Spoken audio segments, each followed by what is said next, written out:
Soy María Andrea Nieto y esto es El Control. Hoy le haremos el control al límite de la ética. Por supuesto, les hablo de los nuevos Petrovideos revelados por Revista Semana, en donde el estratega de la campaña sucia en las redes sociales de Gustavo Petro, Sebastián Guanúmen, aparece en otras de sus reuniones hablando sobre la ética de las acciones de las bodegas petristas, definidas por Guanúmen como un cuartel operativo de campaña B. En este nuevo video, uno de los bodegueros le pregunta preocupado a Guanúmen ¿qué? ¿Tenemos algún tipo de margen ético alrededor de esto? Pues con más. Por eso lo digo. Una campaña de defensa y de ataque. O sea, por eso lo digo. Yo suelto eso porque yo sé cómo funciona esto y yo sé qué hace en estos casos, pero creo que no sé si hay algún problema con alguien que tenga algún impedimento ético, moral, religioso o lo que sea, y entonces vaya a haber incluso problemas entre nosotros o conflictos entre nosotros y no creo que esa sea la idea. Así respondió el estratega de Gustavo Petro. El objetivo de este grupo no es hacer cosas para la campaña oficial, sino trabajar toda la línea lateral de defensa y ataque. Y eso significa que tenemos que defendernos y atacar. Y eso significa que seguramente la línea ética pues se va a correr un poco. Surgen algunas preguntas. No es muy decepcionante que la campaña de Gustavo Petro, que ha prometido cambiar la forma de hacer política y de llegar al poder, rompa las reglas y cruce los límites éticos. ¿Ese es el cambio del que hablan? ¿Cuántos bodegueros más habrá en esa campaña asqueados pero necesitando la plata que les deben pagar? ¿Al bodeguero mayor Sebastián Guanúmen le pagan en la campaña de Gustavo Petro? La respuesta es sí. El abogado especialista en Derecho Público, Daniel Briceño, lo reveló en su cuenta de Twitter. En efecto, el reporte de la campaña de Petro al Consejo Nacional Electoral establece que le han pagado a Sebastián Guanúmen la suma de 15.300.000 pesos. Por lo tanto, no queda ninguna duda que existe una relación contractual entre Sebastián Guanúmen y la campaña de Gustavo Petro, y donde Guanúmen dirige un cuartel operativo de campaña B, en donde la línea ética pues se va a correr un poco. ¿No les parece muy asqueante todo esto? Pero es la primera vez que en el pacto histórico se pasan por la faja los límites de lo ético. Veamos una lista de las líneas éticas que han cruzado en el movimiento El Pacto Histórico en su camino hacia la presidencia de la República.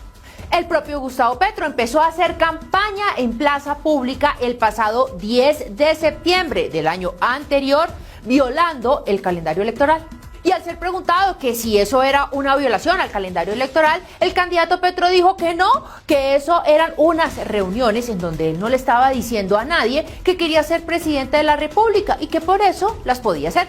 Recordemos otra de las líneas éticas que ha cruzado, por ejemplo en este caso, la fórmula vicepresidencial de Gustavo Petro, Francia Márquez, a la que se le olvidó que era propietaria de un apartamento en la ciudad de Cali y recibió sin ningún problema más de 25 giros del programa Ingreso Solidario que el Estado colombiano destinó para las familias más pobres en medio de la pandemia.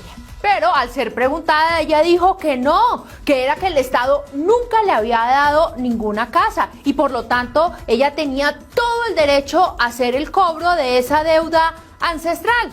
Piedad Córdoba es otra experta en ir y venir por las líneas éticas. La retiran de la campaña porque estaba causando mucho daño, pero eso sí, después de andar para arriba y para abajo por el mundo entero con $68.000 en efectivo, le mantuvieron su curul intacta.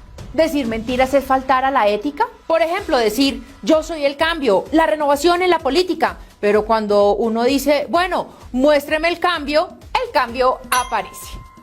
Con los mismos politiqueros de toda la vida que van de gobierno en gobierno asegurándose la camioneta blindada, el esquema de seguridad, el plan de celular e internet y los tiquetes de avión pagados con la platica de los colombianos. ¿A que no saben quién se subió en el bus recientemente de la campaña de Gustavo Petro? No es Juan Fernando Cristo, o sea, él sí se subió, pero digo una nueva adhesión.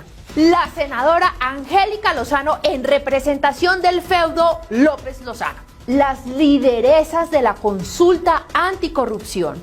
Vamos a votar, el cambio es imparable. Lozano dijo que carajo las líneas éticas, la corrupción, los 300.000 millones de pesos que costó la consulta. Yo me voy con Gustavo Petro a ser parte del cambio. La fuente anónima que destapó las estrategias sucias de la campaña de Gustavo Petro para ganar las elecciones cruzando las líneas éticas también reveló la estrategia de la izquierda para acabar con el ingeniero Rodolfo Hernández. Dijo que las instrucciones del jefe de un cuartel operativo de campaña B fueron las de posicionar varios hashtags en las redes sociales para desprestigiar al exalcalde de Bucaramanga, llamándolo nazi, machista, alias el ingeniero, y el peor de todos, que se los quiero leer. Hay que atacarlo con la desaparición o muerte de su hija.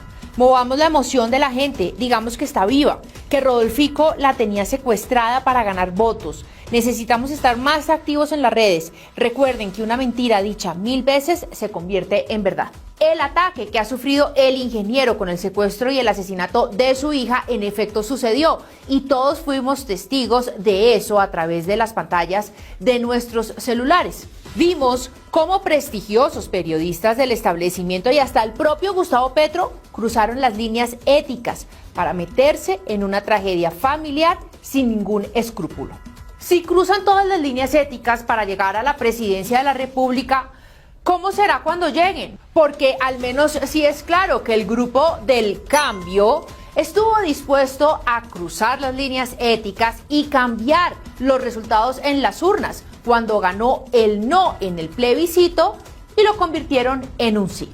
Y ya que hablamos de urnas, el país se escandalizó con las declaraciones de la hija de Gustavo Petro, que está cubriendo otro de los frentes de la campaña de su papá, y dijo en la entrevista que si su papá no ganaba, si llegara a ser el caso, podría generar un estallido social mucho peor que el del año pasado. ¿Qué sugieren estas declaraciones? ¿Son una amenaza, una convocatoria, un guiño a la primera línea?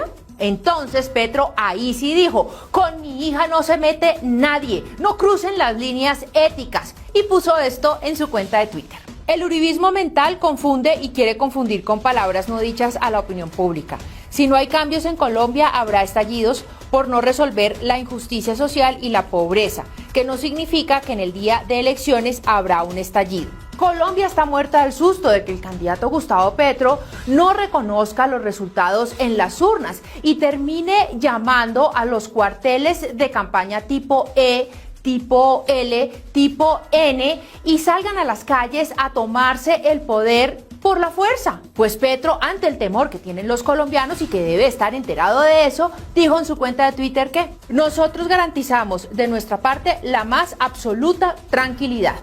Pues Dios quiera que cumpla, porque como allá en la campaña de Petro, Clara López, la recién electa senadora del Pacto Histórico que también lleva viviendo del Estado toda su vida, en una reunión con Roy el Diabólico, como bautizó Ingrid Betancourt al senador Barreras, dijo que en política se puede decir una cosa y después otra, así, pasando de largo las líneas éticas.